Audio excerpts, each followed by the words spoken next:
over the weekend twabadde n'ekivulu ky'omuyimbi omu gwe bayita Shiba. Omanyi abayimbi mwagamba mulina okwesapootinga nakye twakulabyeyo ne tugamba Spice awagira ennyo abakyala ne music industry lwaki tabadde mu kivulu. Saabaddeewo. Tewabaddewa? Saabaddewo.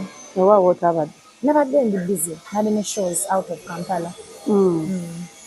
Naye nga show ya Shiba yo wagirabye? Nagirabye. Yabadde kyagwe nga gwe osobola journalizing. It was good. It was good for her. Ne bafani be n'abagenzi. I'm sure they enjoyed. Ndasa agenda wantu watanyumirwa oba watagala kubeera. So I'm sure they enjoyed. Alese little bad ku stage. Nagamba banange muzaale bwe mama mwagala okola figure oba ebbi nange eryange muzaale. Spice akantu ako wakawulidde. Tugazaala. Kasita bakulu baffe babikoze tubala ate betulabirako. Kati inshallah naffe mukama wanabasizewo nga kadde katuufu. I mean buli mukyala ayagala obbuusa kaana. Ate tukola tudda mu maaso tudda mabega, so it's good. Tulinako abantu betwalabako awo munnange ku show nga bagamba Spice yakope Shiba naye aleeta omwana naye akola eki kubanga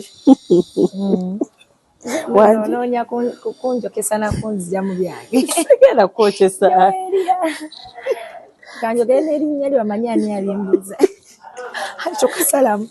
Sijja kasalamu naye omukulu Shiba bwe yali press conference alina ebintu byayogera agamba mumulwana musasula abantu ba industry bamulwana basasula abantu b'amawulire abamu mbubalemu ozannya ne music we abamu mbu basasula zi blog sites bwe bityo nza kyogerako kiwamu abange ekyo gye kiri kisoboka because naffe tulina abatulwana bangi era obeera awo n'engeri abantu b'omanyi ne b'otamanyi abakulwana, so it's possible ayinza obangera kubanga era betukoleramu be bamu kyangu nnyo okujja osobola okunsa olina ne byosanze n'oŋŋamba ku bantu abamu bisinza kugamba bisinza kwogera, so it's possible kisobola obanga ki nga babimukola.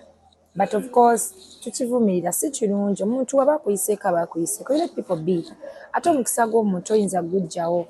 Kintu kyendi n'onoogula abantu banvumi n'ogula abantu bakole batya wesanga ng'omuntu oyo somulemesaako kaddakiika katini but wabanga ali meant to shine, they shine. So ayinza obanga mutuufu nga gye kiri kubanga tubirabyeko. Bamanagers obumu mwawukana ne batandika okulwanisa. Abayimbi banno nabo mu falling out bandika okulwanisa oba just ne bati mu falling out omuntu akulinako obujja n'akusasula abantu bakuvume.